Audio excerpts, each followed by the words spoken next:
your patient teach you. And it's kind of like being online when you were saying, the first video when you're online, you suck. Your first patient, you panic. Not only I panicked because I didn't know what Hashimoto was, but once I needled her, I was just thinking, I hope she's okay. I took the needles out, she went home, and I literally went home thinking, what about if I made it worse? What about if something really bad happened? And I said to my husband, I couldn't sleep that first night. I could not sleep. I was so worried that I hurt her, that I did something wrong because there was no more supervision. We were not in school anymore. And your patients will teach you everything. It's kind of like being online. At first you suck and you're not good, but you do it again and again and again. And eventually people are like, oh, you're a natural. I'm like, no, I was not a natural. I created over 400 videos. That's why it looks natural. I'm Michael Max, and this is Geological, the podcast that curates East Asian medicine and methods through the power of conversation. I had a student reach out to me recently with some questions about a project that she's working on in acupuncture school. She's talking to practitioners about how they handle themselves in clinic, how in the midst of working out a diagnosis, treatment plan, and doing the actual work of using needles, how did we manage our own feelings, emotions, and maybe more importantly, reactions to our patients? It's a great question and a potent inquiry. I'm looking forward at some point to reading what she's collected and distilled. I enjoyed my conversation with her because for a while now, I've been thinking about what we do in clinic, and it's important, the skills we have, the methods, experience, and tools in the kit. And for sure, you better have a good kit and know how to use it, because the agreement with medicine is people will seek us out because they want us to do something that's going to be helpful. But on the other side of this is the how we are in clinic, which is what I think she was aiming at. She asked, how do you handle it when you have a patient and you just kind of don't like them? Or if you have one and you do like them a lot, not in the sexual way, but in a friendly, I like this person kind of way. I know exactly what she's talking about. And it's precisely this kind of experience that helps to season us as practitioners. These kinds of things, they're unavoidable. And like anything unavoidable, rather than push it away, it's more helpful to invite it in. Notice what you're feeling and give it a little room in the treatment room. Not center stage, but next to you in a friendly way. Well, maybe not friendly, maybe respectfully, or perhaps as a kind of advisor. Denial, for sure, does not help, nor some attempt to banish the feeling because you're trying to be socially or politically correct. That's just asking for trouble. Much like dealing with thoughts during meditation, note it and let it be. I found it at times rather entertaining to notice the stories that I'm making up about a patient based on nothing other than feelings that are arising in me. On a bad day, it's obtrusive. It shows me how unfocused or simply off-center I am that day. Other times, it's an invitation into perhaps understanding something of my patient that does not come through the conversation or the clues from the tongue or the pulse. For sure, in the beginning, it's uncomfortable. But as with any practice, in time, things get easier. Especially when I'm more friendly with my own foibles and faults that go along with being human. It's not unhelpful to take our broken parts into the clinic room with us with a little bit of acceptance. Mostly because they're going to follow us in anyway, and it's more helpful to be on speaking terms with them. So, yes, when our uncomfortable emotions arise as part of the clinical work that we do, it's best to be on friendly terms with them. They might even help us in getting a better understanding of ourselves, and being able to sit with our own uncomfortable feelings makes us more reliable when our patients are sitting with theirs. Creating something of value requires that you start, probably before you're ready, and then consistently showing up again and again And again, for sure, you'll not be noticed by many when you begin. But with persistence and time, something happens. It's the opposite of going viral, which is good because viral is a flash in the pan. To build something of worth, it takes time, iteration, and a dedicated audience who loves what you do. Clara Cohen started making Facebook videos for her students as a way to help supplement and support their learning. She had no idea what she was doing when she made that first one, nor any idea of where that would eventually lead her, which, at the moment, is running the largest YouTube channel dedicated to Chinese medicine. There's a lot you learn when creating something that hasn't previously existed. We'll get into all of that and more in a moment. Stay with us. These conversations come to you through the generous support of our sponsors and members. Blue Poppy, your new one-stop shop, has speedy shipping options on everything that you need for your clinic. It's Women's Health Month at Mayway Herbs. Check out their new website for learning resources on helping women with herbal medicine. Are you a creature of habit? How about making a change that helps your patients and the planet with AccuFast needles? And later in the show, raising your fees doesn't have to be a difficult process. Jane has helpful suggestions on making it easy and effective. And finally, have you considered that having a thriving, profitable practice is one of the most healing things that you can do? Julie Bear Don't Walk has, and she can help you do something about it too. Do be sure to visit the sponsors page on the Qiological website to take advantage of all the special offers our terrific sponsors have for listeners of the podcast. Picture this. Your clinic is buzzing with patients, and then you realize that you're down to your last box of needles. No need for panic, because Blue Poppy, your one-stop shop for all your acupuncture needs, they ship orders received before 3 p.m. on the same day. With a quick visit to Blue Poppy's website, you can order premium needles, herbal formulas, and that special Dr. Bob's oil that your patients love. Blue Poppy understands practitioners can't keep patients waiting. That's why they strive to get you what you need when you need it. From high-quality Chinese herbs and formulations to acupuncture supplies and clinical essentials, Blue Poppy has served practitioners for nearly 40 years with products that meet the highest of standards. Discover everything Blue Poppy has to offer by visiting www.bluepoppy.com, and don't forget to subscribe to their mailing list for exclusive offers and more. Hi folks, I'm Yvonne Lau, president of Mayway Herbs. May is Women's Health Month, and as a women-owned and women-run business, we especially love how Chinese medicine can support wellness through every stage of a woman's life. So in this month's newsletter and podcast, we're covering topics like PMS, pregnancy, menopause, and osteoporosis. We'll share expert insights and effective treatment strategies you can put to good use in your clinic. Our Plumflower brand line includes herbal tea pills, tablets, extract granules, and organic herbs, all of which you can find on Mayway.com. And where you can also find articles, videos, and other resources to support your practice. Since 1969, Mayway has been a trusted source for high-quality herbal products. In these challenging times, please know that we remain committed to keeping our products accessible and affordable so you can take care of yourself and your patients. As always, thank you for supporting Real Chinese Medicine. Daily habits and routines feel comforting, familiar, easy, automatic. That's the power of repetition. You've worked out the kinks and can do it with your eyes closed. But what if you shook things up? What if you ditched the old routine and tried something new? Hi, I'm John Sten. I've practiced acupuncture for over 30 years, and together with my wife Kelly, we created the world's first eco-friendly acupuncture needle.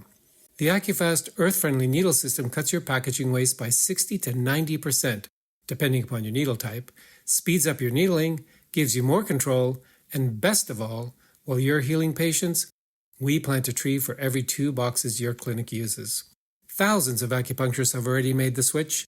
In just the last year, they've helped plant over 16,000 trees. Since we started, that number has grown to over 50,000. So break the routine. Be the change. Visit AccuFastNeedles.com. Your patients and the planet will thank you.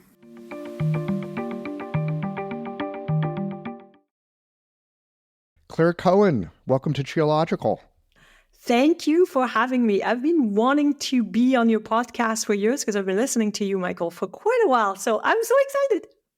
I'm really happy to have you here. So we're both in the kind of digital, stream it from your own bedroom, waiting room, basement, attic, whatever, studio of sorts. I've got a podcast. You have the premier online TCM university. Oh, you're so sweet. Thank you. But you do. So you got this thing that you got on YouTube, and you've got, what, like 42,000 subscribers? Yeah, I guess on YouTube I do. And then, of course, because it's the social media world, I'm on Facebook and Instagram and Pinterest and Twitter and LinkedIn and even TikTok now. Look at me in my 50s being on TikTok. Yeah, well, TikTok could be kind of dangerous. It's dangerous when you get lost in it. I just do the research, look at what I need to do, and then I use it to basically as a platform to continue to educate, when it comes to TCM, because that's my whole goal, is to really support students and practitioners, because I graduated over 20 years ago and there was no support at the time. Obviously, there was no internet and social media and all this, but there was no support. Like, you felt very alone. And I think that some people still feel alone. So having a community of people or feeling supported with some kind of content helps a lot of people. And that's been my, reward for spending all this time creating this content. The reward is unbelievable. And the reward is? The reward is, I feel like, I've been teaching at a college here in Vancouver, in Canada, for quite a long time, over 14 years. And when I teach my classes, I have between 30 to 36 students. So I can impact every year 30 to 36 students, which is fantastic. And I really enjoy that. However, when I decided to go online, the reason why I did was to give support to my students. I wanted them to have more than what we do in class and have things they could watch again. They could watch over and over and over instead of hearing it once in class and forgetting about it and going home and thinking, oh, what did she say? I didn't take notes. I don't remember what she said about this. I can't understand. Or I had a question I forgot to ask. So I did start online for my students specifically, And eventually I realized that there was other people that were interested in it. And I started with Facebook. I remember I made a video and it was so bad. The video quality was bad. I was standing like a robot. I wasn't moving. I was so scared. I thought, I don't look good, with the French accent and, I don't know what I'm doing. And I just looked horrible. It was the worst video ever, but you got to start somewhere. And I started posting on a daily basis, and my students enjoyed it. But then suddenly I got people from all over the world going, oh, I love what you're doing. And I'm like, what? What's going on? And I realized that the support was needed, not just for my students, but for lots of students all over the world. And the reward is, instead of me teaching 30 to 36 students every year and help them and impacting them in getting passionate about TCM and practicing with passion, now I impact thousands of people all over the world that love what they do but needed the support. So the reward to me it made me realize TCM has no boundaries, and that's fantastic because I love it. It's amazing, isn't it? There's never been a better time to learn things. There's never been a better time to start a business, or have a business for that matter. The tools that we have, the capacity that we have, the ways we have of interconnecting with each other. There's never been anything like it in the history of the world. And you can stand up in your room with a video, feel awful, but put it out, see what happens. I love what you say about start somewhere, right? You just got to start somewhere. And is the start very good? It usually isn't. It's no reason not to start. Who's good at the start of anything? Nobody. You got to keep going. And I love that you've used these platforms first as a way to help out your students, and then you realize, and I had a similar thing with podcasting. You realize, holy smokes, wait a minute. I'm getting feedback that I never imagined getting. What else is going on here that I did not see?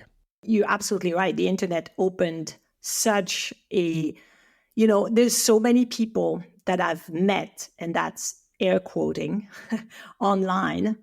You are one of them. We've never met. And I have many, many people, students, practitioners, that I feel like I know them. I know where they are, where they live, like which area of the world they live in, if they're practicing, how long they've been practicing, what kind of person they are. We've exchanged DMs, we've exchanged conversations, we've exchanged emails. And I feel like we know each other, even though in real life we've never met. And that's the magic of the internet, is that it makes us feel, specifically as TCM practitioners, really connected and not alone. Because I feel like a lot of people feel alone because they don't know who to talk to, unless you talk to someone that is a friend of yours that you went to school with. Who do you talk to about TCM? My husband likes to hear about it for 10 minutes and he's like, oh my God, yes, you're going to talk about this again and again and again. And I'm like, yeah, okay, you don't want to hear it, but somebody else wants to hear it. So let's build a community. And that's why with your podcast, you did this. And with doing videos or, creating content online like I've done, it's the same thing. It's just making us feel connected. I want to put a pin in this because I think it's really important. So often we hear about the ways that the internet is driving us apart.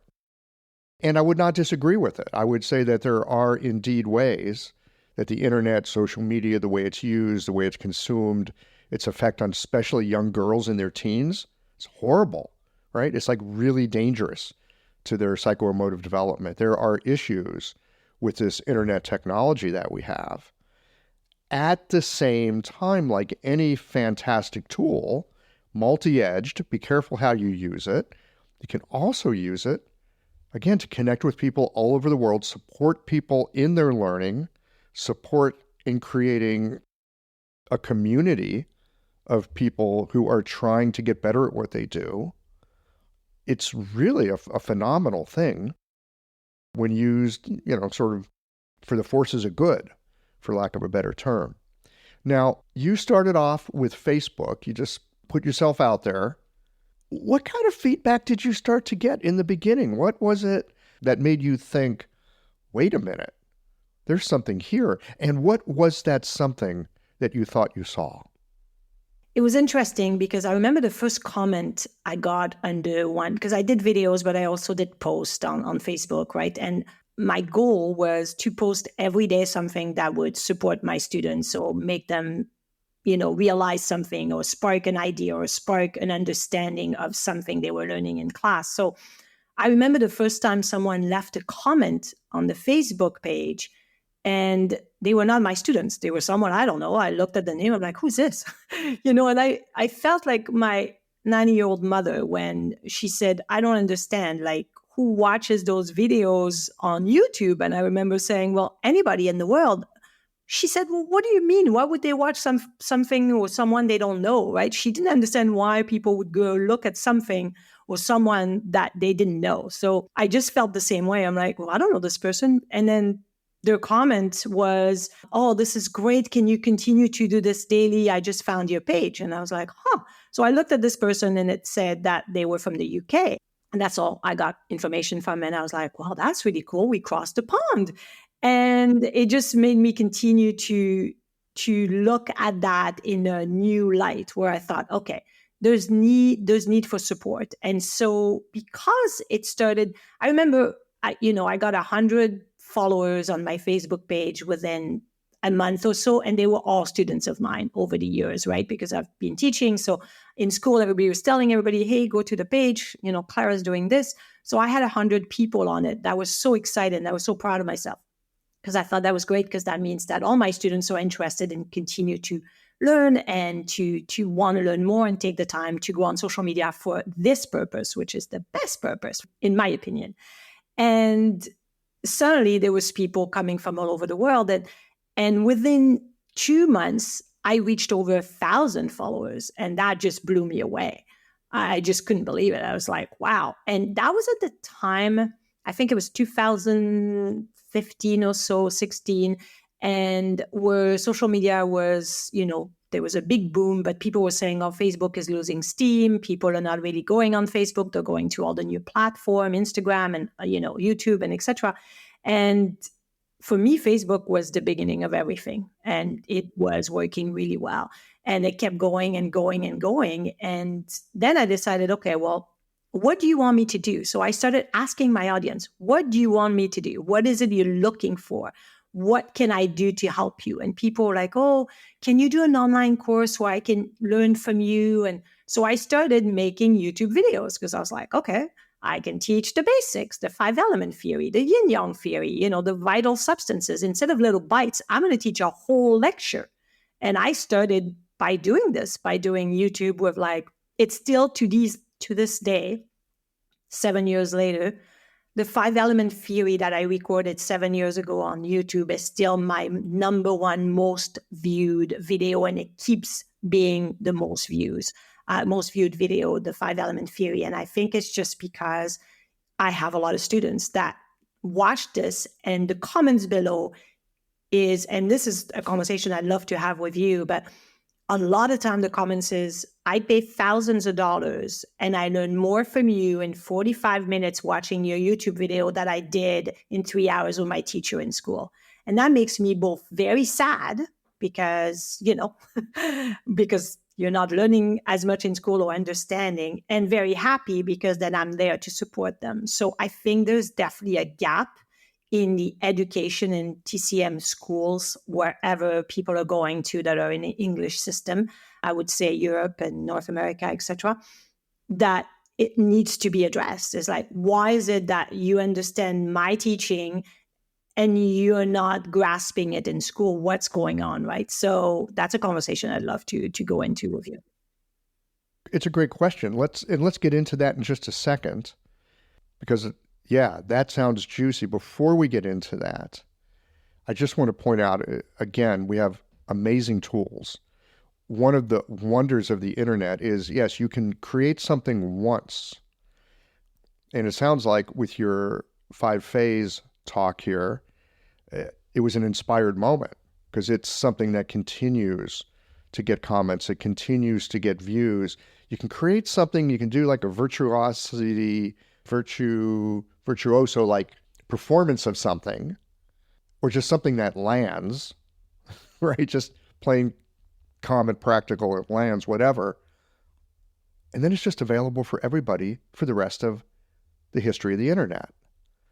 And there's this curious multiplier effect that goes on because it's out there and it gets interest, and it keeps getting interest. And then people look at your other stuff, and then the next thing you know, you got 42,000 subscribers, right? Or like you said, in your first month, 100, the next month, logarithmic up to 1,000. I mean, this is the network effect of what the internet can bring. That network effect can work in really horrible ways. Just look at the headlines. It can work in very positive, productive, connective, helpful ways, like you see with the work that you're doing. Now, as to your question, how is it that people are going on YouTube, finding your lecture and saying, I've got more out of this than I did in my schooling? I have no idea. I'm not a teacher. I'm not involved in the schools. I mean, I had my education. I went out and, I'm mostly just a practitioner. I don't know why that's the case, but I'll tell you this, being a bit of a technology philic type person, I look at the possibilities of the internet. Like, why not have schools that are maybe as much as 2/3 online? You don't need to sit in a class to hear a lecture. You could curate amazing lectures on everything from the very basics to, the very depths of Shanghainlun formulas, and do it online. And with the kind of online communities, discussion groups, texting, all the ways that we have of being connected, maybe you could do quite a good education for the didactic stuff without ever having to meet in person. Now, of course, you're going to need in person to get your clinical work. Yeah. But Absolutely, obviously, yeah. You do. You have to, there's so much practice that has to be done. But you're right. When it comes to teaching basics or even the yin-yang theory, you don't need to be sitting there. You absolutely can have it recorded. And then what I love about that is that you can go back and listen to the last 5 minutes, if you miss something or if something happened. oh my God, how often does that happen? Like, what did they just say? Wait a minute, what was that? I spaced out there. Oh shit, now I'm lost for the rest of the day. Yeah, exactly. And especially because, like maybe something happened to you. Maybe your child is sick and you're in class thinking of other things and you're not paying attention. With this, it's like, okay, well, I can just rewind and do it again and watch it again later because, once my mind is a little bit more clear. So it is available more when you are ready for that. And sometimes, you're just not feeling good or there's reasons why. But for me, I will say that, yeah, again, the internet and technology for me is yin and yang, right? It's always the same thing. There's always good and bad in everything. And it's a yin yang and it's balancing everything and making sure you use it for the greater goods. But I think the reason why people are having a hard time in school, and I'm not in every school, so I don't know. I did the program in the school I teach. So I revamped the program and I did the whole program, which helped a lot. Because when I was in school, which was a long time ago, it feels like over 20 years ago, when I was in school, what did not make sense to me, and I've never been trained as a teacher, I've never taken courses, I never thought of myself as a teacher, but I remember being in school and going, this makes no sense at all. Because for example, in the school I went to, and there's many teachers I loved and I learned from, and it's not a criticism of the school itself, because I think a lot of schools teach that way, is that the first semester, you're brand new, you're arriving here, and some of us have scientific backgrounds. I had a phys ed, background, so I knew my anatomy, my physiology, etc. But the girl sitting next to me came from a criminology bachelor, so she had no anatomy, no physiology, right? So for her, this is brand new. So we're taking anatomy the same semester, the same week for 3 months, at the same time as we're taking TCM Foundation, TCM Herbs, acupuncture theory, all at the same time. So the same week, I'm learning about Ma Huang being great for wind cold. I don't know what wind cold is. I have no idea what that is because I'm in the yin-yang theory in the same week. So I haven't gone to wind and cold and pathogens. I'm not even there yet. At the same time, we're learning meridians and acupuncture points, and we're learning where, long points are, let's say.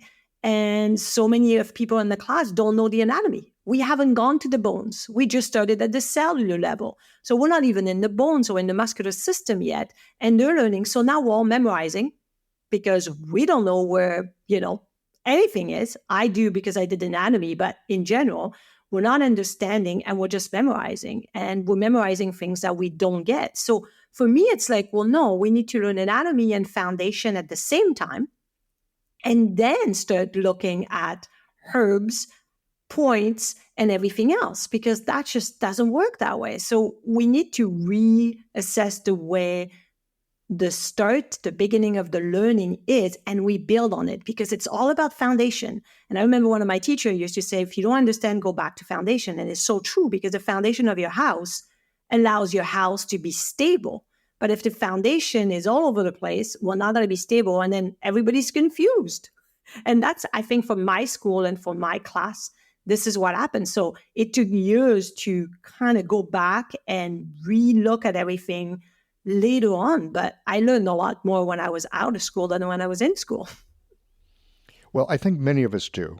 And to some degree, it's for exactly what you said. In school, we have all these different things that could build on each other, except we don't have enough grasp of any one piece to get a handle on it. And so we've got all these different pieces that do fit, but we don't know how they fit because we're struggling to learn each system separately.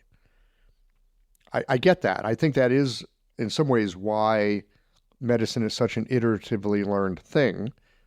Well, actually, most things are iteratively learned. You have to come back again and again. At a certain point, you see how they fit.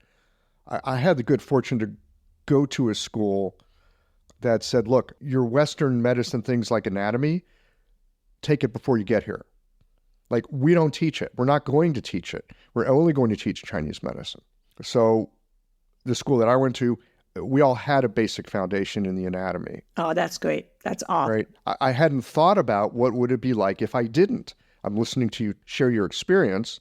I'm like, oh yeah, that would have been really hard. It was already hard. That would have made it even more challenging. I had a good working knowledge of anatomy. I could read the anatomy, read the point books. It would describe where the point was. It was like, oh yeah, that's very simple. I've got that map. But without that map, that would be tough.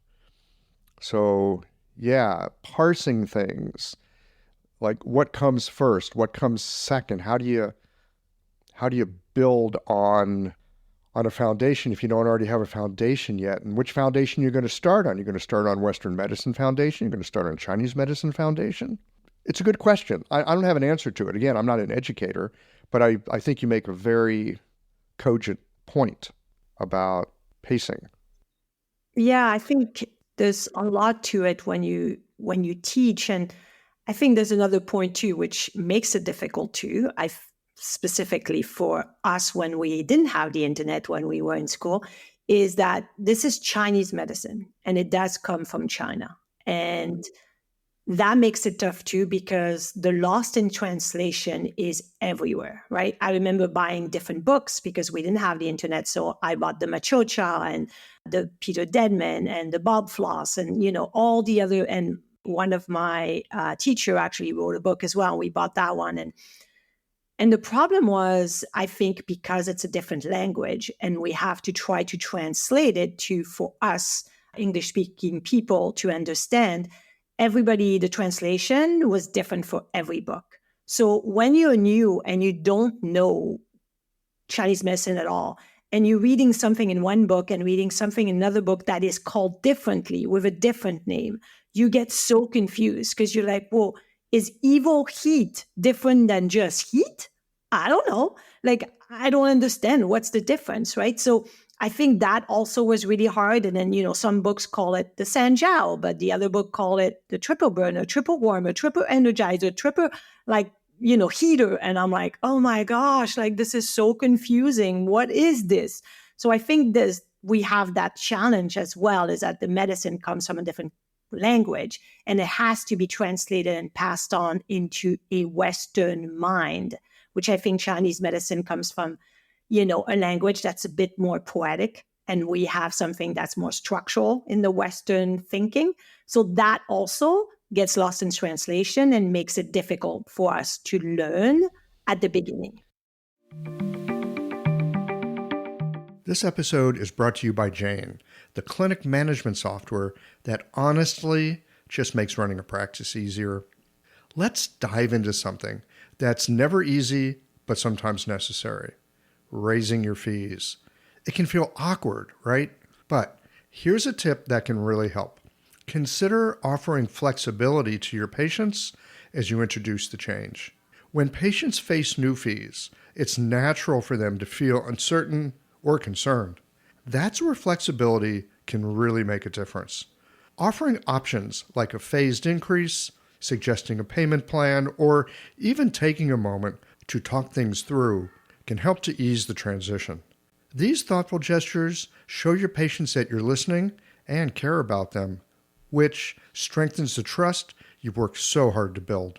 If you're looking for more ideas on how to navigate these kinds of changes, head to frontdesk.jane.app and check out the article, How to Tell Clients You're Raising Your Fees.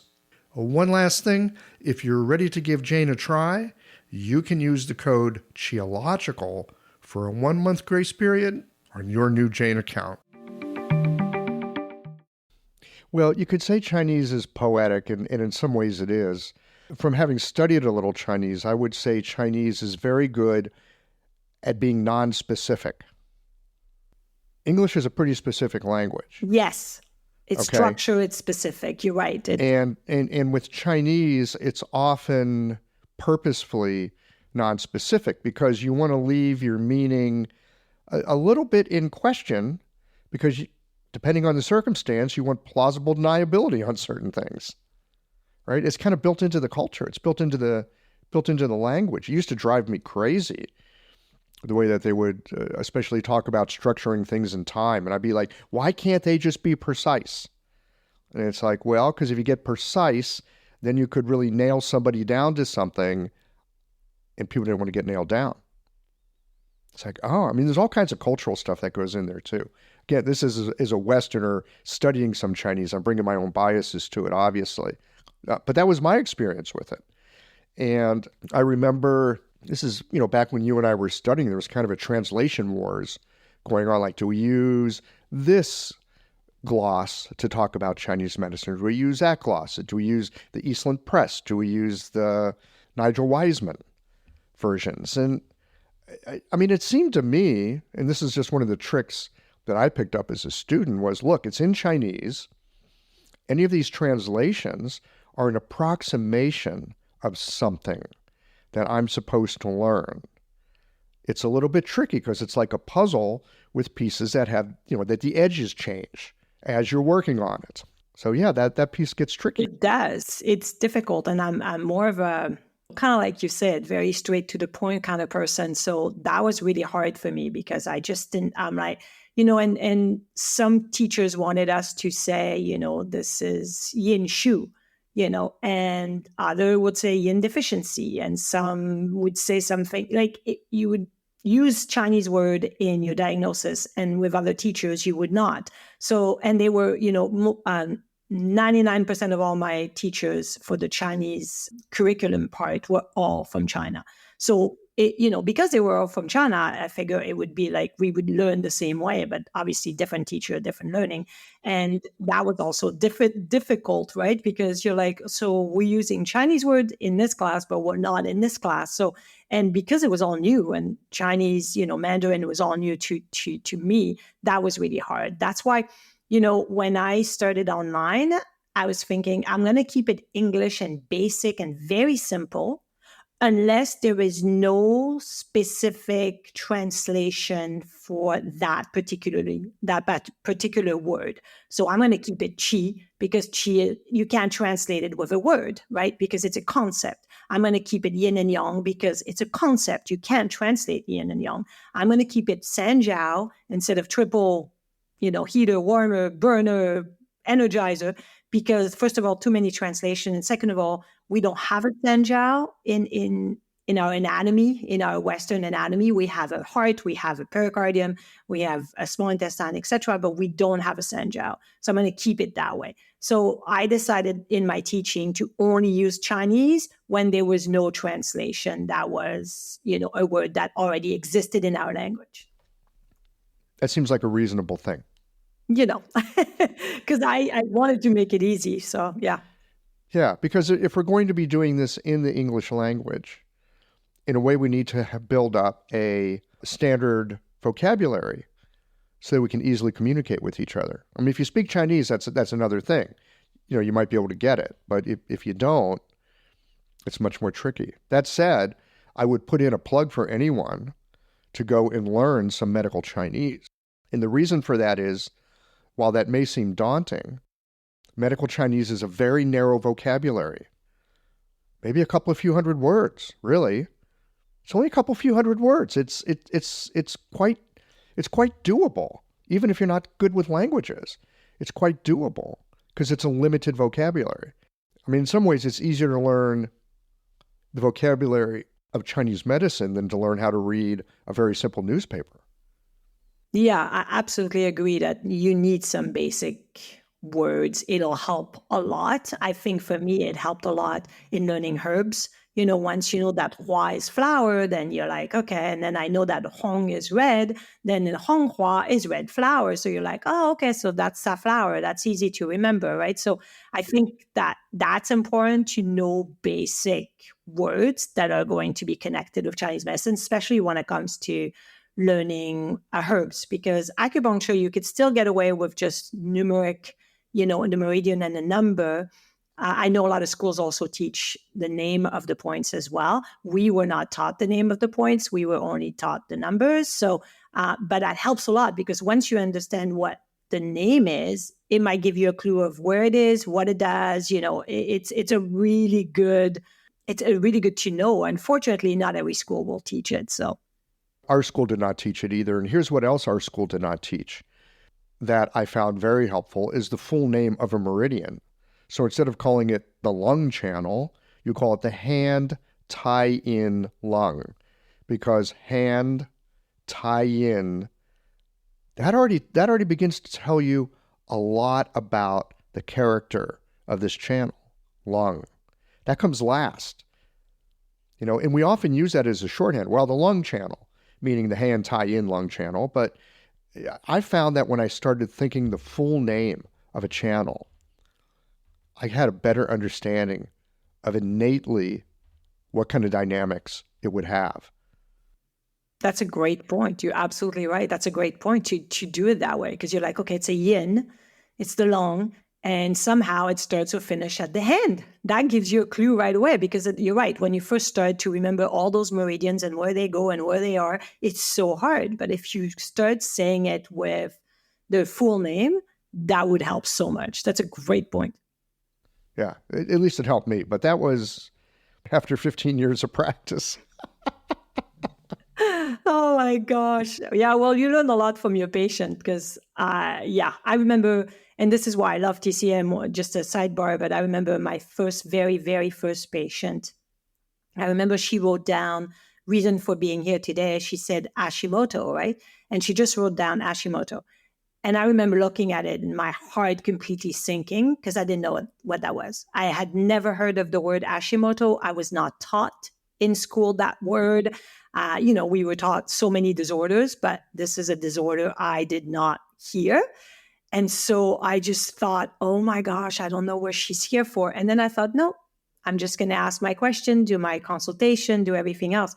And then I went and looked it up after. And what was great about this is that it didn't matter that she had a thyroid problem or not. That's why I love TCM, is that, well, I did a full consultation and I realized her diagnosis is spleen Qi deficiency, right? Like it doesn't matter. So in the end, your patient teach you, and it's kind of like being online when you were saying, the first video when you're online, you suck.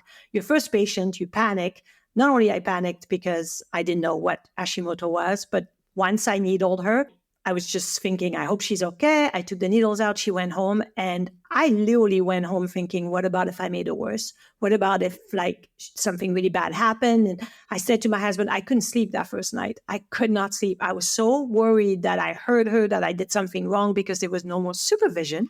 We were not in school anymore. And your patients will teach you everything. It's kind of like being online. At first you suck and you're not good, but you do it again and again and again. And eventually people are like, oh, you're a natural. I'm like, no, I was not a natural. I created over 400 videos. That's why it looks natural. And it's the same with patients. After being in practice for 20 years, of course, it's much easier. Like, oh, you needle really fast. Oh, you're so fast at finding Qi. Well, at the beginning, it took me 25 minutes to needle a patient because I was so slow. And that's the reality, right? It's compounding and learning from our patient and growing and becoming better and better with time, just like driving.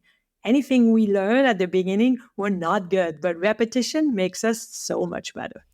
Well, not just repetition. You said compounding. Yeah. Compounding is where it's not just repetition, because with each repetition, you're getting more than a 1x improvement, right? You get compound. It goes faster and faster. You learn more and more. And I love this. Your first patient, Hashimoto's like, well, what the hell do I do with that? I don't even know what that is. In some ways, Clara, I think it's helpful if we don't, at least I'm speaking for myself, if I don't think I know what something means for someone, if they come in and say, I've got Hashimoto's, I've got a whole bunch of things that pop to mind. Here's the problem when I got a bunch of things that pop to mind. I might overlook or I might miss something obvious about this patient in particular that would be helpful for them. Because like, oh, Hashimoto's, well, I know that. The thing is, if I don't know that, I'm going to proceed more carefully. If I don't know that, I have to ask myself, what does that mean? What does it mean for them? What is the experience they are having? How is Hashimoto's unfolding in this kind of person at this moment in time, which really is the strength of our medicine. People come in all the time. I know you get this. I know listeners get this. People come in, they go, I'm depressed. And we think we're supposed to know what the hell to do with that. I have no idea what it means when people say that they're depressed. I'm not a psychologist, right? This is something that is common. It's in our everyday language. People say the word depression. People are supposed to know what that means. But again, what does it mean for this person? I always ask my patients, oh, I'm depressed. It's like, oh, well, what's depression like for you? Hashimoto's, what's that like for you? Cystic fibroid, cystic ovaries. I got an idea of what it could be. And I think that's really one of the powers of our medicine. How lucky you were in your first encounter as a brand new practitioner to be in that, how do I proceed? Well, fortunately, you got some great ways of proceeding, because what we learn in Chinese medicine school is a phenomenal method of inquiry. I love that. I love the inquiry. It's so detailed. It's so specific. And this is why I'm like you. This is why I love Chinese medicine, because you treat the person as a whole, not the disorder. You treat the root cause. You look at every angle. It's like you're trying to go to Rome, which road leads you there? There are many roads, right? But we are the detective. We're looking for clues. We're asking deep questions. That's why when people say, well, what do I do for insomnia? I'm like, well, what kind of insomnia? Do you toss and turn all night? Are you up all night? Do you fall asleep and wake up between 1 and 3 a.m.? Are you able to fall back asleep? Do you not? Do you dream? Do you have lots of dreams that disturb your sleep? Like, there are so many ways, and all those deep, detailed questions help us put a diagnosis together. And that's the strength of TCM that I love, but it's also the challenge of the TCM, because you do have to go in detail and try to be the detective. And sometimes you don't always get the clues, because patients might think that it's not relevant or it's not important. And I've had patients saying that. And sometimes you have to really educate the patient that the more detail I get, the better we're going to get the outcome and the effect of Chinese medicine. And it's the same with acupuncture. It compounds. It's like, if I just do once a treatment for you and you've been having insomnia for 20 years, I don't think that's going to work. But it's going to compound if we do 2 sessions, 3 sessions, and then you're going to see the difference as we go, right? So I think that the detail of our medicine is what makes it the strength of it, but it also makes it the challenge of it. Well, it depends on what kind of life you want. If you want a really easy life where you can headache, I'll pull off this flow chart and follow the flow chart. I mean, if you're looking for that kind of a life, yeah, maybe Chinese medicine is not such a great thing. But challenge that's what makes us grow. That's why I love it, because it challenges you to grow, to continue to learn, and each patient help you go there. This is why, if you're just, I'll say just in quote, but GP, a general practitioner, a medical doctor, people come in, you give them a medicine, or you refer them to a specialist. But it's very boring. You see people for 5 minutes and you give them medicine or you send them somewhere else. But there's not a lot for you to do. And that would be so sad for me. That's why I love Chinese medicine, because you do spend time with people. You do get to know exactly what you're looking for. And it's the challenge of figuring out what is happening here and how we can help this patient. That's the best part of TCM. Do you have a high need for novelty? I like the balance. So I love my routine, but I love to have new things and try new things and do new things. Absolutely. Yeah. It seems to me one of the things that, I know I have a high need for novelty, for sure. When I've got something kind of figured out, I'm not that interested in it anymore. I'm like a cat. Like, oh, that cat toy, I know how that cat toy works. Yeah, I'm not playing with that anymore. Yeah, I get that, because you're right. Like I like the challenge. I like it's like technology, right? In order to make those videos on YouTube or to do reels or to do post or to do all those things. I had to learn technology, things I didn't know how. Like I don't know, like, and editing, people don't know, but it takes a lot of time to edit and you need to figure it out. And I've pulled a lot of my hair. But at the same time, then once I figure it out, it makes me so happy. And I feel like the growth is just so rewarding. Sure. Well, for sure, there's a learning curve with learning to use the technology and editing in particular. Have you found that this has like been the year of artificial intelligence? I hate that word, artificial intelligence, because first of all, I don't think intelligence is artificial. Intelligence is just innate to any complex system. That's my sense. I don't think there's anything artificial about it. I do think that it's synthetic. Like, not synthetic as in fake, but synthetic as in synthesized from many sources, this synthesized intelligence that we're seeing appear everywhere. And I'm seeing it. You were talking about, before we started rolling some tape, Descript, which has some, AI, synthetic intelligence built into it, makes editing so much easier than it used to be. Oh my God, amazing. Are you seeing similar improvements in the video world as we are in the audio world? Yeah, I think, and again, it's kind of like social media. It's kind of like the internet when AI came out last year. Not that it's new because it's been around, but it became a little bit more mainstream, I guess. I think that people were really scared, and there's a lot of negative. And of course, it can be used negatively, but it can be used for greater goods. And it's like anything. And for me, absolutely. I think, so we were talking about Descript specifically, and having a program where you record yourself for a video for an hour and you put that video in this AI tool or application. And let's say I meant to say spleen 6, but I said spleen 8 because I was going so excited and I made a mistake. Well, the video is the video. I'm not going to record the whole video just to change that spleen 8 to spleen 6. However, with this AI tool, I can go and change the spleen 8 to spleen 6 because it can overdub my own voice and change the word for me.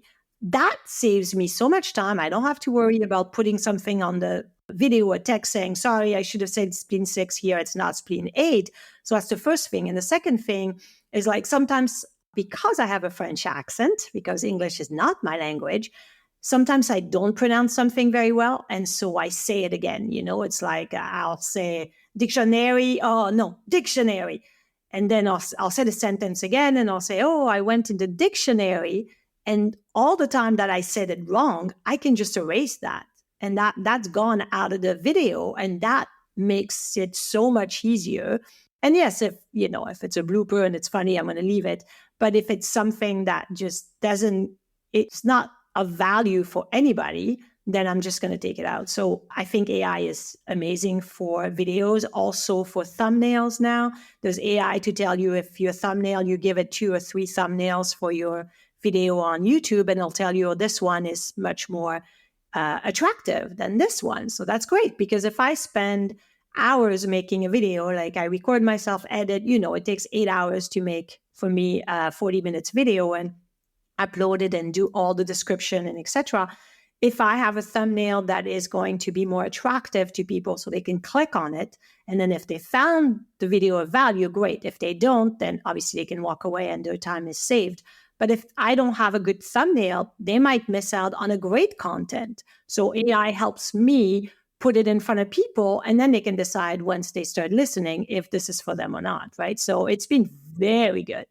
Oh, yeah. That's great. I remember when YouTube first came out, and it would just put up a thumbnail, or just like pull a thumbnail, or just like the first frame or something. But so often in those early YouTubes, before you could make those changes, someone's sitting there with their eyes kind of, cockeyed and their mouth gaping open, and, they look really silly. I remember that. Yeah. So I'm glad they fixed that. Yeah, they did. Because I know I have my first videos, there's no thumbnail. It's just a frame it was just that. You just pick a frame from the video. How many videos have you got up there now on YouTube? I have over 300 20, I think, right now. So, yeah. Having a thriving, profitable practice is one of the most healing things you can do as a healthcare practitioner. Because a robust business is the ultimate expression of vital chi. And that's the heart of our medicine.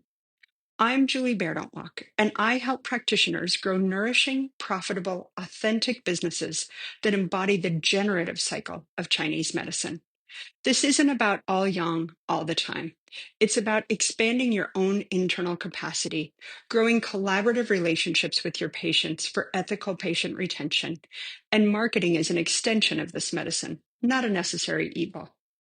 You already know that everything is connected in your patients' lives and bodies. The same is true for your business. When we align your systems, your schedule, your pricing, and your offerings with you, we create flow, which means more spaciousness, more impact, and more joy. When you are in the flow, fully resourced in terms of chi, time, and money, your business becomes a source of healing, not just for your patients, but for you. Let's grow something rooted, radiant, and real. Visit lifeflowconsulting.com to learn more. Like I said, online university. I'm curious to know, and I hear your heart and I hear your enthusiasm to light of helping people. We also have to make livings, and I suspect you're also a practitioner and you got that to take care of, and just day to day walk the dog, feed yourself, spend time with your family. How do you make it pay? Have you found a way to put this out and at the same time be able to be remunerated enough to make the juice worth the squeeze? Yeah, so there's a couple of things. When I first started, no, I did not. And like you said, I did it to make an impact for my students, which led to making an impact for more people out there. So when I ask people, what do you want me to do? And they say, oh, make some, online courses. I thought, well, I can create a couple of continuing education courses. So I do have those.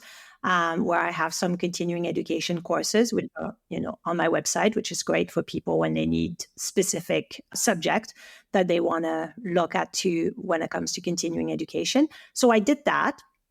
And as I was posting and having fun and creating fun posts on my social media, people kept saying, why don't you write a book? Why don't you write a book? Why don't you write a book? And my answer was, English is not my language. I've never written a book. I'm not a writer. No. And plus, no. I just would. But people kept asking and asking and asking. And eventually my husband says, maybe you should make a book. And I said, well, I don't know how. And I don't even know how I would publish. And he goes, well, start with just a digital version, like an ebook. That way it'd be easier. You don't have to, you self-publish. So I decided I was going to make a book, and I asked everyone, I said, okay, so we're making the book about all acupuncture points, and they're all going to be graphics because everybody's very visual, and we're going to make it visual. And that's what people respond really well to my content. So I said to people, okay, I'm going to do a book with all acupuncture points on graphics. What do you want me to call it? And when I asked that question on Facebook, I had over 482 people answering me and telling me what it should be called. What was interesting is there was at least, I remember it was 12 to 15 people who thought I should call it AcuPoint Made Easy, because they said I've always made everything easy. And all I kept saying is, I'm trying to make everything easy. And I was like, this is the perfect title, AcuPoints Made Easy. And so I spent the next few months trying to make this PDF digital version of this AcuPoint Made Easy. And once it was made, I put a cover out to everyone in my community. Same thing. It was on Facebook at the time. And I said, here's a few covers. Which one's the best cover? They chose the cover. They chose the title. They chose what was going to be inside, because then I would ask, okay, what else can I put in there? And people would say, oh, make sure you explain about the special points like the Luo connecting point, the Yuan point, the back shoe, the front mu, etc. So I was like, okay, I got to put that in there. And people were asking for a few things. And the next thing I have is an 800-page PDF digital AcuPoint Made Easy. And I thought, well, you guys asked for it, so here it is. And that's how I started making a living from my online platform. I think at the beginning, I did spend a lot of money because obviously you have to have a website, which costs money. You have to, it's a lot of time. I do everything. It was all me. It's all me. I did everything except someone helped me made a website because I don't know how to design a website, but all the content, all the creation, all the post, all the caption, everything is I did it on top of having a full-time practice, on top of teaching, on top of, owning a multidisciplinary wellness center, like all those things. And so it needed to be rewarding financially as well, in a way. And so that made me really happy for two reasons. Yes, because it did sell, and it still does to this day. But also the fact that people came back and the feedback, because I remember this, I made this 800-page PDF. I put it out there and people started buying it. And I remember after I received a note from my system that says, you've sold 17. And I remember thinking, oh my gosh, I'm going to have to refund all those 17 people. That's what I was thinking. Because I thought they're all going to look at this and go, this is so bad. This is so stupid. This is so not what I want. I need my money back. This sucks. I don't like it. And my husband's like, what? I think it's really cute. I love it. And I was like, yeah, you're not in a TCM world. This is not. And it kept selling and selling. And I kept looking at my email, waiting for someone to say, refund me. This is horrible. And the email came and it was like, I'm so glad you made this. This is the best thing. This is awesome. I'm a visual person. And since then, I receive things every single day on DMs, on different social media platforms, on email, telling me like this totally was such a great idea because it made an impact on so many students, but also practitioners because they take it and then they show their patients. So like, see, I'm doing this point and this is what it does. And so that just made it just changed everything. I was so happy about it. So I think you might have stumbled in to one of the great superpowers of the internet. And I've heard people talk about this. I've heard people talk about crowdsourcing. I've heard people talk about find out what your audience wants and then give it to them. Like, how do you succeed? Well, step one, find out what your audience wants. Step two, give it to them. Exactly. It's kind of simple, but this is exactly what you did. You had a large enough audience. You were engaged with them enough that you could find out what else they wanted that had value to them. And then you ask, well, what do you want? Because there's a great software development model called agile development. Are you familiar with it? No, I'm not. Okay, you actually did it. So agile development is, I've got a software product I want to make. You don't do the entire software project and put it out there hoping people will buy it. You create a minimal viable product. You put out just enough that people can buy it, they can interact with it, and then they will tell you where the problems are. They will tell you what else they want.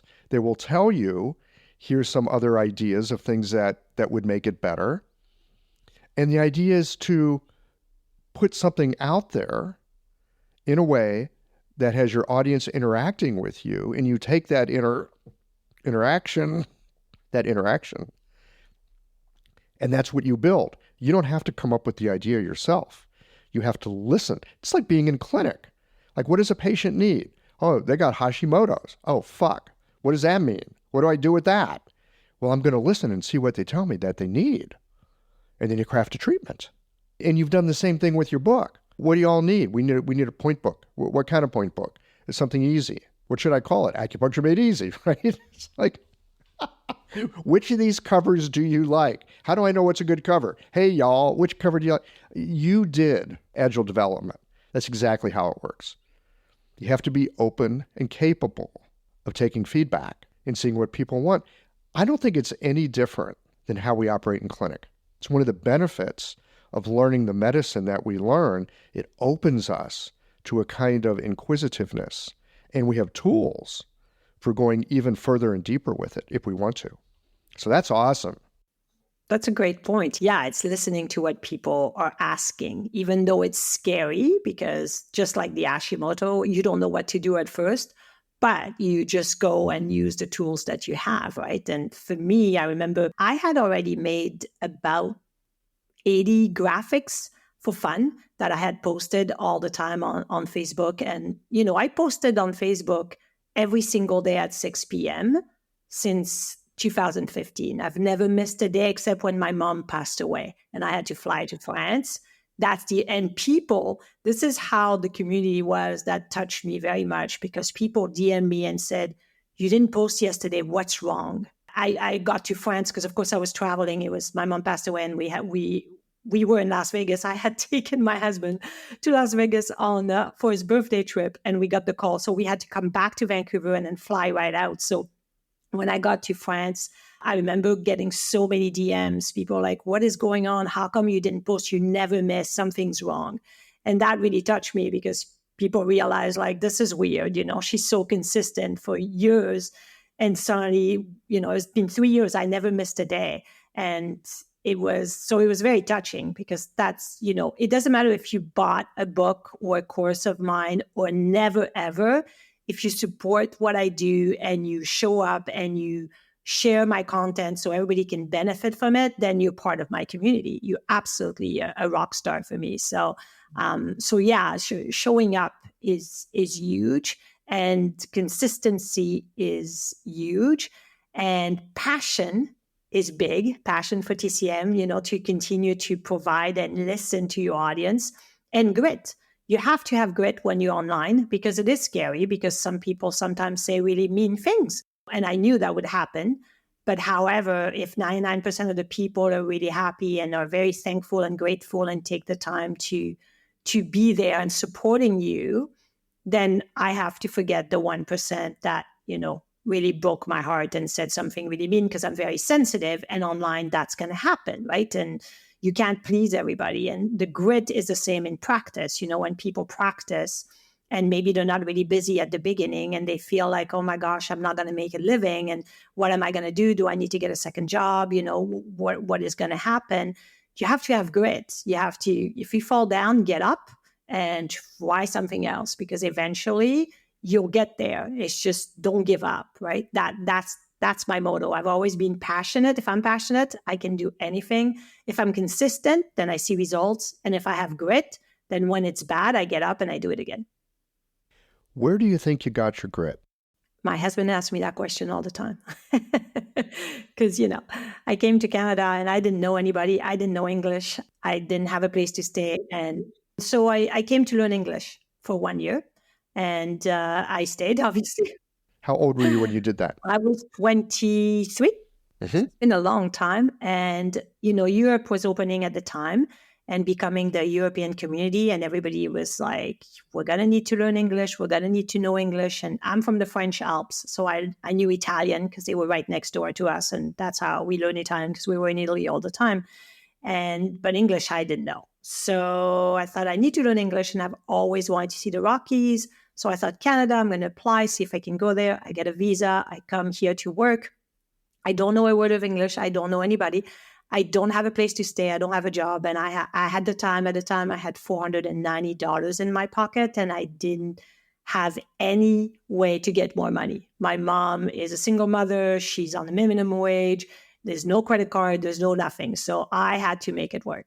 And it wasn't easy at all. So I think the grit I got from my mother, who I saw raising kids on her own on minimum wage. When my dad passed away, when I was 5, he got killed by a drunk driver coming home, and she became instant single mother and did everything in her power to give us the best life possible. And my mom was, the best for me anyway. She was the best mom in the world because we had no money.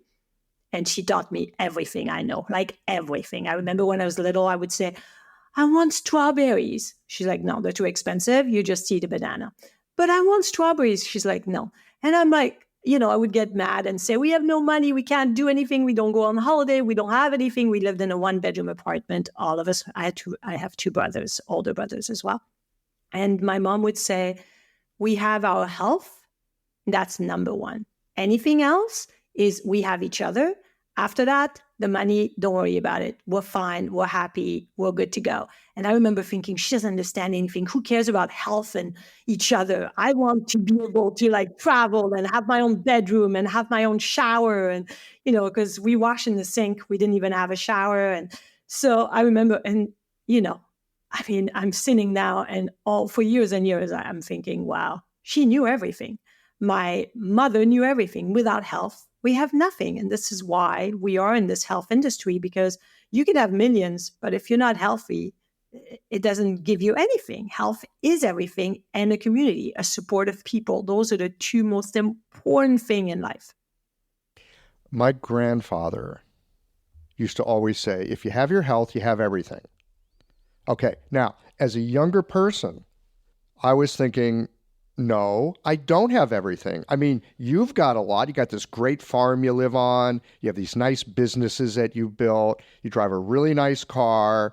I'm a 17-year-old and I'm kind of an idiot. I'm not very good at making money. I'm kind of shy, so I'm not good at talking to people. You got your health, you got everything. And all I'm thinking is, no, there's a bunch of stuff I don't have.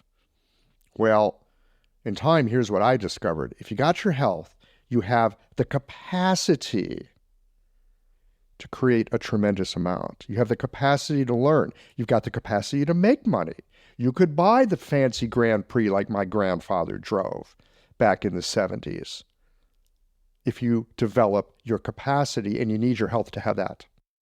So health doesn't mean you got everything, but it means you've got a shot at more than you probably can even consider at that moment. That is true. And here's the thing I love about living in the West. Like, I want some strawberries. I don't have any money. Well, I'll go make some damn money. Like, you want something, well, figure it out. Because by and large, we can. And there's never been a better time, like we were saying at the beginning, with the tools that we have that connect us to the world, right? You started off teaching your students and being a resource for your students. Instantly, you're internationally known because the internet is not local. It's all over the place. Yeah, it's so true. And I got, I've got asked because of the internet, I've got asked to go to India. I went to India twice to teach 36 doctors for a week. That was amazing. So cool. So cool. Oh my God, that's fabulous. Yeah, I absolutely loved that experience. And I learned about Ayurveda and Ayurvedic medicine as well while I was there. But it was such a good experience to go teach people that wanted to learn and wanted me to be there. And I remember when I went there, I had no idea what to expect. And it was such a great experience. And the generosity and the passion of wanting to learn over there was amazing. And this year, actually, in May in 2024, I've been asked to speak in the UK, the Netherlands, and Austria. So I'm doing a May-June TCM tour in Europe. That's what I'm calling it. It's very funny. It's 3 completely different entities, but I'm going to teach people in Europe. So I'm excited about this. So this internet opens possibilities to meet new people and get such great fun experiences. That's wonderful. Hey, I want to pivot this just a little and talk to you about social media for a moment, because I have a hate relationship with social media. I really do. I just, I wish I could ignore it, and I don't think I can. I can't. Okay. So help me think about how I can be helpful to people with social media. And beyond the how do I game the algorithm to get as many opens as possible? Because really, I don't want to game the algorithm. I don't want 16 billion people looking at what I've got if it's not appropriate to them. I would like whatever I've got out there going to the people that I'm trying to speak to.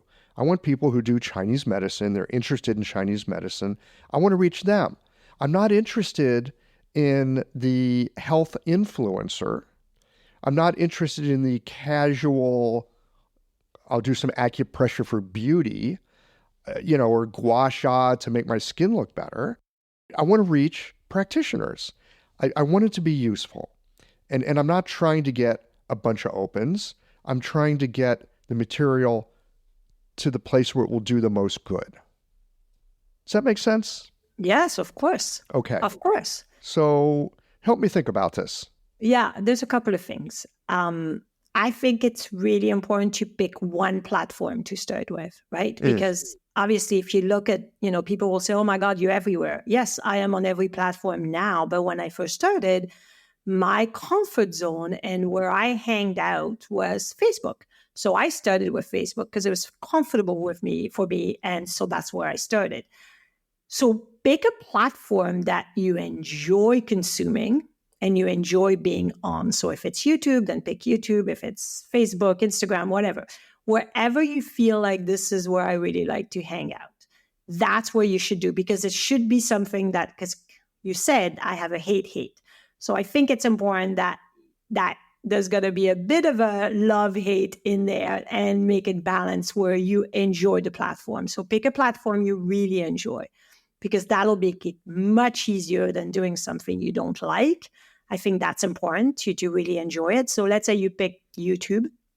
Because you're doing a lot of interviews on your podcast, I would put all those interviews on YouTube, like as a video, right? So for sure. Oh, but I hate video.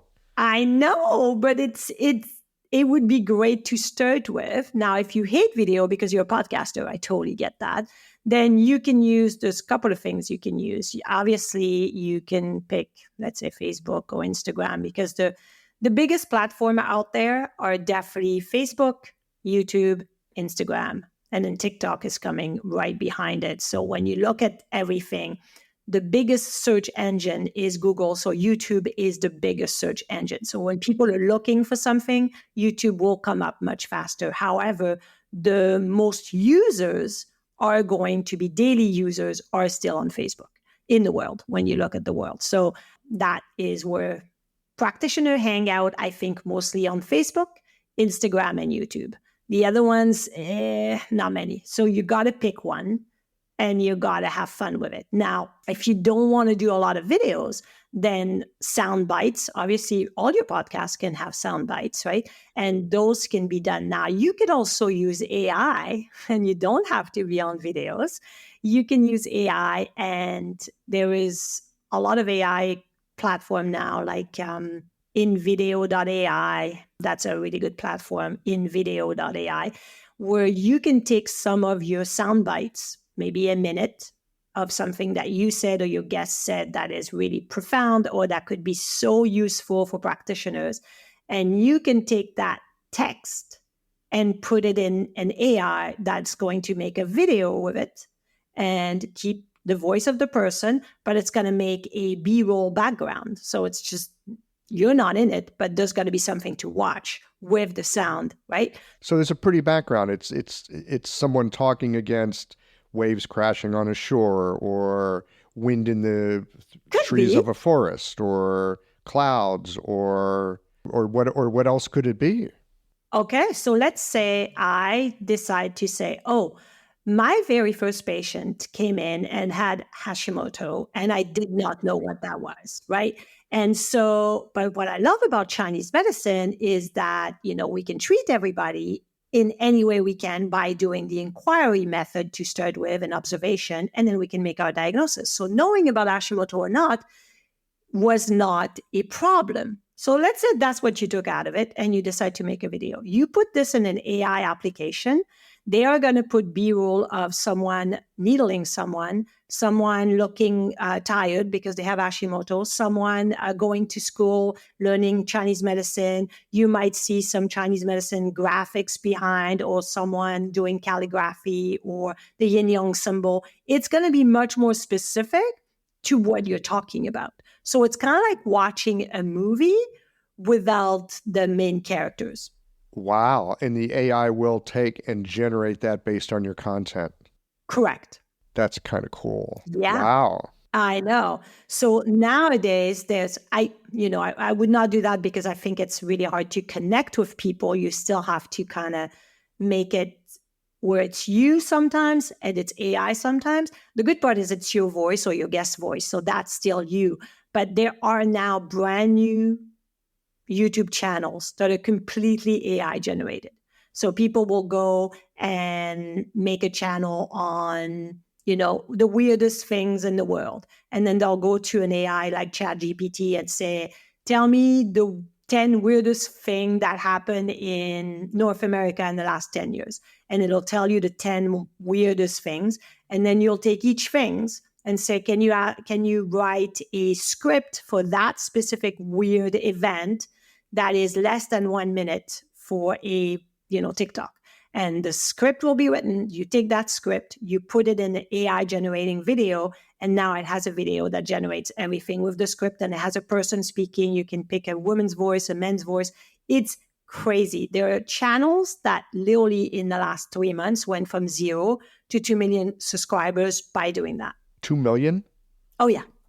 But YouTube is, which I think is really good, is going to, in 2024, crack down on those because they want real creators. And so if your channel is completely AI generated, they are going to definitely push it back and not push it forward in the viewers. So that's good for us who are creating real content. But you can help. AI can help in generating some stuff from your soundbite. And you're right, you could put wave crashing behind, or you could put something that is a little bit more interactive with the words and the caption and obviously your sound. So that can be done for sure. That actually sounds kind of fun. Yes, it is fun. I mean, I'm not interested, and maybe this is just me, but if I'm looking at a video, I'm not interested in looking at people talking. Maybe because I listen to people talking all damn day long. So like watching two talking heads could not be more boring. But some kind of dialogue that's interesting against a visual background that's maybe a little unexpected, connective, and not two talking heads. Oh, actually, I think I would look at that. But that's just me. Well, that's it. You have to enjoy it, right? Because you got to enjoy it. Okay, good. Yeah. You got to enjoy it. And so it's, I've done things like this without AI, but I remember at the beginning when I was on Instagram and Instagram Reels came out and they were like, oh, you have to do like 30 seconds video. And I had never done that because I had done lectures on YouTube. So I did not quite know what to do with this vertical videos. And I didn't know 30 seconds, what do you do? So I remember getting a bunch of B-roll. I remember I had those people in school for like 5 seconds. And then after that, it was like a Chinese store, someone walking into a Chinese store with all the herbs and everything. And my video was just about, if you're in school right now and you're still struggling, in TCM school right now and you're still struggling, just so you know, eventually it'll all fall into place and you'll come out and be so good at what you do because you love TCM as much as I do. And it was just a very short video, but it had a bunch of B-rolls to kind of tell the story because I just didn't know how to make those short videos. I was just like, and then of course you learn eventually. But so I did make some videos where I'm not in it at all. Like I wasn't in the video. And that's, I remember using, I think it was called Lumen 5 at the time. And I had taken a blog post and then you could put your blog post into the application and it would grasp the 5 points, the main points of your blog post, and then just talk about those 5 points and add a B-roll for each point. So it was a nutrition one. And it was the 5 point is, okay, there are different nature of food. It could be cool, cold, hot, neutral, or warm. And so it showed different food that were hot or cold or cool or warm. So it was really, really, really neat to have that done. And then that's, I did that a few times to kind of play with it. So I like technology because I like to play with it. And sometimes it's a disaster, but sometimes it's a lot of fun. It comes out great and it impacts people. So yeah. Yeah. I enjoy playing with technology as well, and I so appreciate your reminder. I've made a note here. I'm going to put it on my computer so I don't forget. This will be helpful. You have to enjoy it. Make sure I'm enjoying it. Do something that I enjoy, and then, okay. I think I can take a swing at it that way. Yeah, because if you don't enjoy it, it is not going to last. For me, like if I love to teach and I love to share my passion for TCM, if I don't enjoy it, then I'm not going to continue doing it. There's no way. Right. I mean, I do the podcast because I enjoy it. See? And oh, absolutely. It's why I've had one out every Tuesday since I began. How many years is that? Pretty much 6. That's amazing. I think, or 7. I can't remember. That's amazing. Long enough, I can't remember. 6 or 7, something like that. I don't know. You know how many people can be consistent? And I think that's what scares people or to start, because everybody's like, well, what am I going to talk about like in a year from now or 2 years from now? But if you love what you do, there's no worry about it. You love the podcast, so you don't worry about it. I don't have to worry about talking about something. I get interesting people on. I let them do the talking. Yeah, but it's a conversation, so it's fun because you get to exchange ideas, and that's true. Having interviews. Okay, so here's a question. You're doing interviews. Are you spending time looking for who to interview? Like, do people come to you? Do you go get them? Like, what's the best outcome, or what's the best way to get your guest, I guess? It just happens naturally. Then see, that's because you love it. It just happens naturally. Yeah. Sometimes people contact me. Sometimes I'll be talking to someone. They'll mention someone else's work, and I'm like, ooh, let me know more about that. It's very organic. I can't even tell you how I do it anymore because it's just an organic thing. It's like you go into your kitchen and you turn on the hot water faucet and the hot water comes out. It just kind of, at this point, I've been doing it long enough. It just kind of works that way. And that's why you're good at it, because you've been doing it for a long time, because you enjoy it, you love it, and this is why it all comes together. And that's why I said for the social media piece, you have to enjoy it, because if you're not enjoying it, it's not going to be sustainable, right? I'm going to find a way of doing that. And the reason I want to learn to do that and be able to do that is, there's so much wisdom that I get to hear other people share. Like this. You got to enjoy it, right? It's like, I want to share that with the world. That's important to hear. Actually, it's important for more than just acupuncturists to hear it. So maybe it would be okay if it hit an algorithm and went further, because, the principles of Chinese medicine are actually just helpful in cultivating life. Now that I think about it, maybe I should think bigger than I've been thinking. Well, I feel like it's the same when you first start and open your practice. You have all this knowledge and you want to help so many people, but nobody knows you're there. So they're not coming, and then nobody's coming to see you. And I think it's the same with, all this knowledge that you want to pass on, all this wisdom you want to share so people can benefit. Well, they have to be able to see it, because if it's not out there, then they're not benefiting, right? So it's the same as starting a practice. You have this knowledge, but you're not sharing it because nobody comes. So with social media, what's great is you can go to people, you can share it, and then they can just interact and benefit from it. So it's easier than having people coming to you. It takes time and consistency. And I think there's something that's important is the comparison. It's easy to go, oh, this person has, so many subscribers, and I started, and 6 months later, I still have, whatever, let's say 1,000. And I think people forget that if you have 1,000 people following you or subscribing or whatever the word is, those people raise their hands to say they want to hear more about you. And there's 1,000 of them. And if there was 1,000 people in front of you, sitting in front of you, you'd be in awe that they're standing there waiting for you to share your wisdom. You go, oh my God, there's 1,000 people. But I think we forget I would be looking for the exit door. 1,000 people. But that's it, right? I think we forget. We see people with millions of followers and we're like, oh, I only have 1,000 people. Yeah. But that's more important to have those 1,000 that are really engaging.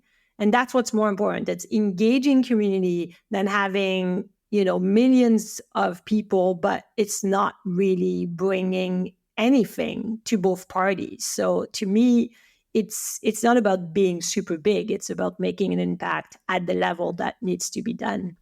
You're talking about quality. Yeah. And authenticity. Yes, genuine authenticity and quality. And And then you found the person you connect with, and that whomever it is, it's kind of like, we all listen to podcasts. And obviously I listen to a lot of podcasts that are not TCM related. And there's people that I love to listen to. And it's just like every episode I'm ready. I'm like, oh my God, it's tomorrow. I'm excited. What is she going to talk about?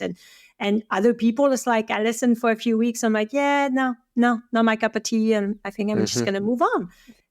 And that's the power of the internet. And it's not about how many, it's how good you can connect with people. And that just happened to me recently. There's a TCM practitioner who is online and DM me and said, it's really hard. I'm really struggling. I feel like I'm not making an impact. And, I feel like I want to give up. And I could see that happening, right? And I said, don't give up, because what you're doing is amazing. And the people that are engaging are loving it.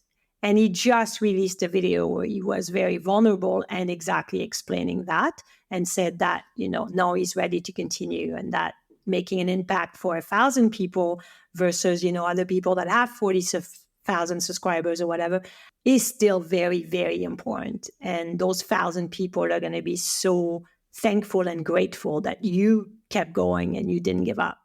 Back when I started a practice, I could affect one person at a time. The person in front of me. That was it. Now we can help make lives better in all kinds of places. We don't even have to be present. The multiplying factor, the compounding factor of the internet really can be helpful. And I appreciate the work you're doing. I appreciate this conversation that reminds me that we can lean on what works and what's good and do more of it. Because that's the best way to counter the crazy stuff. I agree. That's so true. Like, lean into your gift. We all have a gift, all of us, right? And we can self-criticize and say, oh, I don't know this, or, and put ourselves down, or self-doubt, but we all have a gift. And the gift we have is to serve the world and the people around us. And whomever we're serving with our gift, that's why we're here. That's it. I love it. Well, Clara Cohen, I think that's a good place to put a pin in it for today. I'll pin it up. Yes, absolutely. Wonderful. We could go on for hours. I know we could do that. Yeah, well, we could do it Joe Rogan style and go for 3 hours, but we need cigars and whiskey. Yeah, we do. Hey, if people want to find you, where would they go? Oh my. So my platform is AcuPro Academy, acupuncture professional. So acuproacademy.com. That's my website, and tons of resources in there, free resources. And of course, you can find me at AcuPro Academy on any social media platform that you enjoy. Excellent. I'll make sure all that's on the show notes page. Thank you so much for today. This has really been a joy. Thank you for having me. I'm so glad. I can't wait to have you on my podcast when I start it up. I'll be there. Thank you.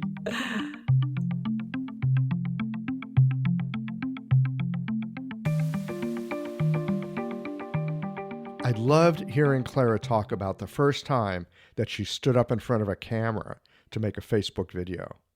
She had no idea what she was doing, other than she wanted to be helpful to her students, and this seemed like a way to do it.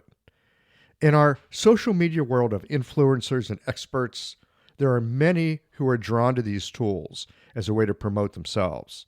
But Clara, she was looking to be helpful, and it turns out if you want to help others and you're persistent, you can build something surprising and wonderful, and better the lives of others along the way as well.